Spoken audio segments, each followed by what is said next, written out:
വിനീത് ശ്രീനിവാസൻ തന്റെ ഒരു അഭിമുഖത്തിൽ ഇങ്ങനെ പറഞ്ഞിട്ടുണ്ടായിരുന്നു. പുള്ളി നല്ലൊരു എത്തിയിസ്റ്റ് ആയിരുന്നു. വിശ്വാസങ്ങളെ ഉണ്ടായിരുന്നില്ല, ദൈവത്തിൽ വിശ്വാസം ഉണ്ടായിരുന്നില്ല. പിന്നീട് ജീവിതത്തിലുണ്ടായ പല അനുഭവങ്ങളിലൂടെയാണ് പുള്ളി ദൈവത്തിൽ വിശ്വസിക്കുന്നത്. ഭഗവാൻ വിശ്വാസവും സ്നേഹവും വിശ്വാസവും അനുഭവവും തമ്മിലുള്ള ബന്ധം പറഞ്ഞിട്ടുണ്ട്. ഇപ്പൊ സ്വാമിയോട് ഒരാൾ ചോദിച്ചതാണ്, വിശ്വാസമാണോ പ്രേമമാണോ ആദ്യം ഉണ്ടാകുന്നത്? സ്വാമി പറഞ്ഞു, തീർച്ചയായിട്ടും വിശ്വാസമാണ്. വിനീത് ശ്രീനിവാസന് ഇതുപോലത്തെ അനുഭവം ഉണ്ടായിട്ടുണ്ടായിരിക്കാം. പക്ഷെ അതിനെ ഒരിക്കലും, ഞാൻ സ്വാമിയുടെ ബുക്ക് വീണ്ടും വായിച്ചു വരുമ്പോൾ അതിനകത്ത് എഴുതിയിരിക്കുകയാണ്, യാദൃച്ഛികത എന്നൊന്നില്ല. നിന്റെ കണ്ണിന്റെ പോള ചലിപ്പിക്കുന്നത് പോലും ആ വണ്ടി എങ്ങനെയാണ് ഓടുന്നതെന്ന് ചോദിച്ചാൽ മെക്കാനിക്കൽ എനർജി കൊണ്ടാണ്. ഈ മെക്കാനിക്കൽ എനർജിയെ നമുക്ക് കാണാൻ സാധിക്കില്ല, ശരിയല്ലേ? അനന്തതയെ നിങ്ങൾ മനസ്സിലാക്കി എന്ന് പറഞ്ഞാൽ അതിൻ്റെ അർത്ഥം മനസ്സിലാക്കിയിട്ടില്ലെന്ന്. ആ യോഗ പദ്ധതിയിലൂടെ കടന്നുപോയി ആ യോഗം ആർജിച്ചിട്ടുണ്ടെങ്കിൽ, ഇപ്പൊ ശ്രീകൃഷ്ണൻ, ഭഗവാൻ സത്യസായി ബാബ, ഇവരാരും ആർജിച്ചെടുത്തല്ല. 4 പേരും ചിന്തിക്കുന്ന സമയം ഒരേപോലെ ആയിരിക്കുമോ? സരിത ടീച്ചറെ, നമ്മുടെ വിനീത് ശ്രീനിവാസൻ തന്റെ ഒരു അഭിമുഖത്തിൽ ഇങ്ങനെ പറഞ്ഞിട്ടുണ്ടായിരുന്നു. പുള്ളി നല്ലൊരു എത്തിയിസ്റ്റ് ആയിരുന്നു. വിശ്വാസങ്ങളെ ഉണ്ടായിരുന്നില്ല, ദൈവത്തിൽ വിശ്വാസം ഉണ്ടായിരുന്നില്ല.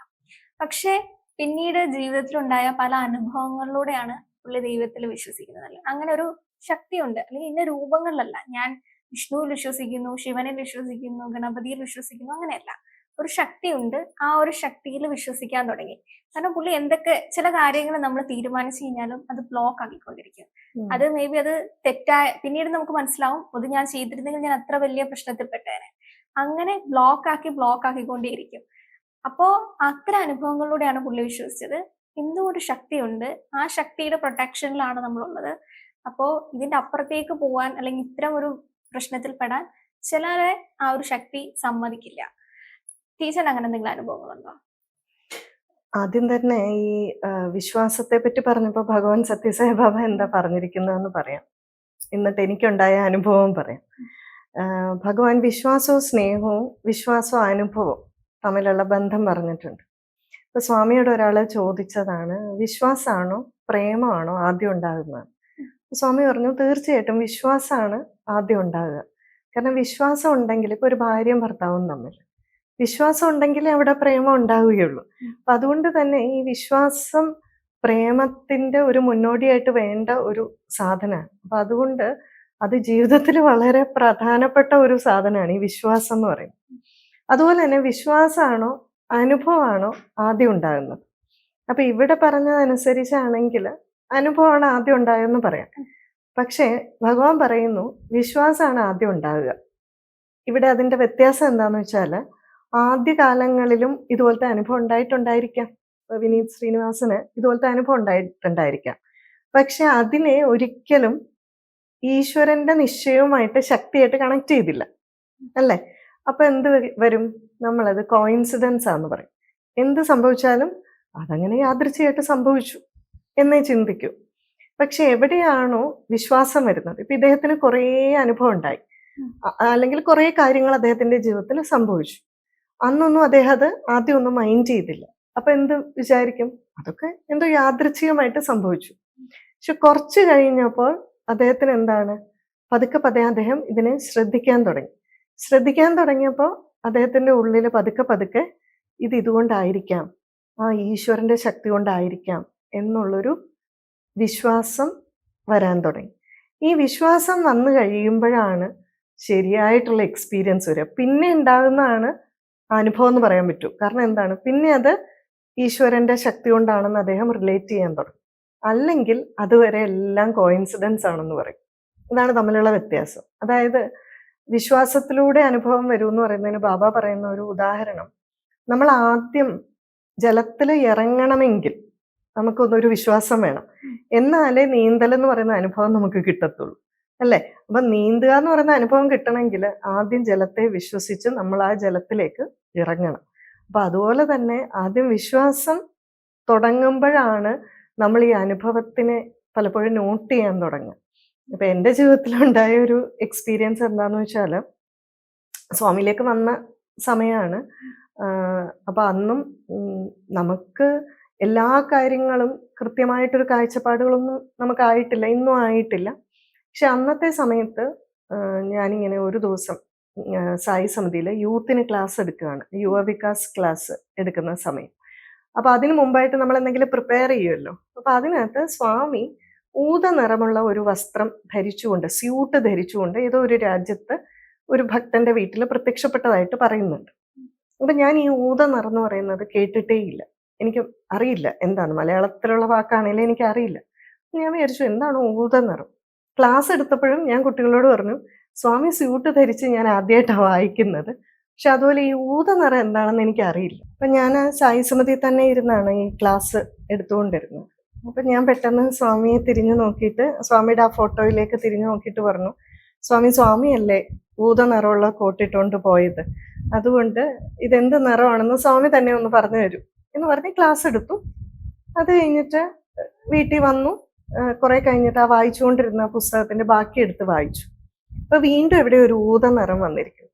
എന്നിട്ട് ബ്രാക്കറ്റിൽ വൈറ്റിഷ് ഗ്രേ എന്ന് വന്നു. അപ്പൊ ഞാൻ വളരെയധികം അത്ഭുതപ്പെട്ടു പോയി. കാരണം ഒരു പുസ്തകത്തില് പരിചയമില്ലാത്ത ഒരു പദം ആദ്യം വരുന്നിടത്തായിരിക്കും അതിന്റെ മീനിങ് കൊടുക്കുക. അപ്പൊ സാധാരണയാണെങ്കിൽ നമുക്ക് എന്താ പറയാം, കോയിൻസിഡൻസ്, ഇപ്പൊ മുമ്പ് പറഞ്ഞ പോലെ നമ്മളെല്ലാം കോയിൻസിഡൻസ് എന്ന് പറയും. അപ്പൊ ഞാനും വിചാരിച്ചു കോയിൻസിഡൻസ് ആണ് എന്ന് വിചാരിച്ചു.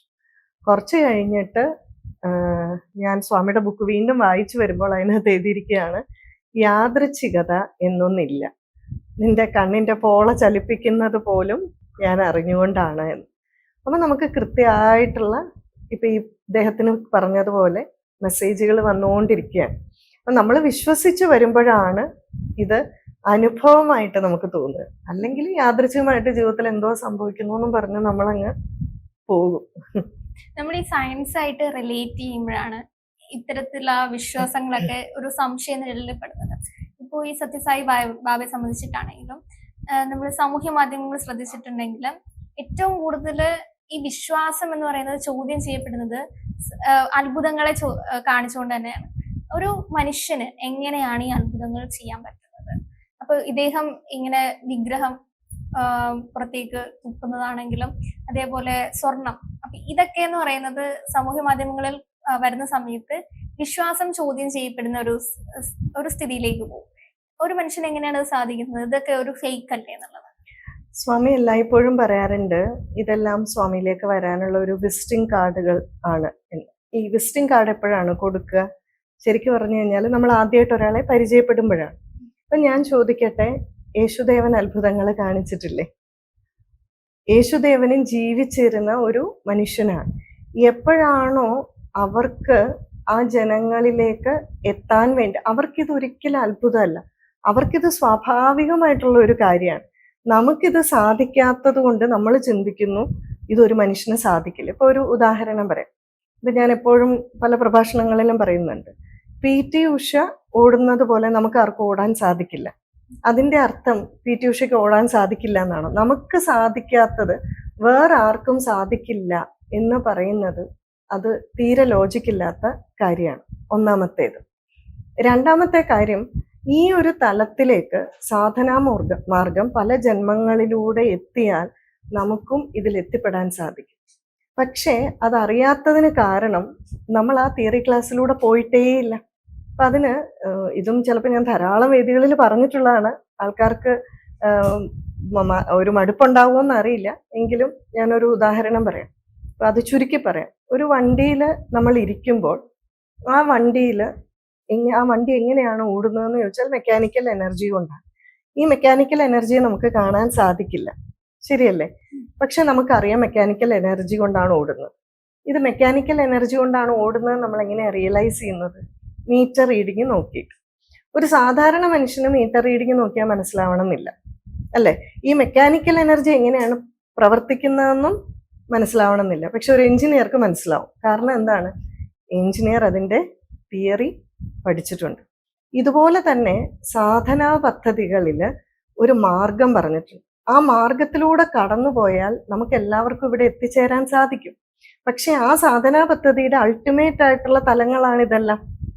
അതുകൊണ്ടാണ് ഇപ്പൊ നമ്മൾ first dimension, second dimension, third dimension എന്ന് പറയില്ലേ? nth ഡയമെൻഷൻ, ഇൻഫിനിറ്റ് എന്നൊക്കെ പറയുമ്പോൾ തേർഡ് ഡയമെൻഷൻ കഴിഞ്ഞ് ഫോർത്ത് ഡയമെൻഷനും ഫിഫ്ത്ത് ഡയമെൻഷനും നമുക്ക് എന്താന്ന് ഊഹിക്കാൻ പോലും പറ്റില്ലാത്ത നമുക്ക് എങ്ങനെ ആ ഈശ്വരനെ നമുക്ക് മനസ്സിലാക്കാൻ സാധിക്കും? അല്ലെങ്കിൽ nth ഡയമെൻഷനോ ഇൻഫിനിറ്റ് ഡയമെൻഷൻ? അതിന് കാരണം ഭഗവാൻ സത്യസായി ബാബ എന്നുള്ളത് ഭഗവാനായതുകൊണ്ട് തന്നെ അതിനെ നമുക്ക് മനസ്സിലാക്കാൻ സാധിക്കില്ല. ഇനി ഞാനൊരു ഉദാഹരണം പറയാം. ഈശ്വരൻ എന്ന് പറഞ്ഞാൽ അനന്തമാണ്, ഒരു അനന്തമായ ശക്തിയാണെന്ന് നമ്മൾ പറയും അല്ലേ? ഈ അനന്തത എന്ന് പറയുമ്പോൾ എത്ര വരെ ചിന്തിക്കും? അനന്തത എന്ന് പറയുമ്പോൾ മനസ്സിലേക്ക് എന്തായിരിക്കും ചിന്ത വരിക? എന്തെങ്കിലും ഉദാഹരണങ്ങളായിട്ടോ എന്ത് വരും? മനസ്സിൽ എന്തായിരിക്കും റിലേറ്റ് ചെയ്യുന്നത്?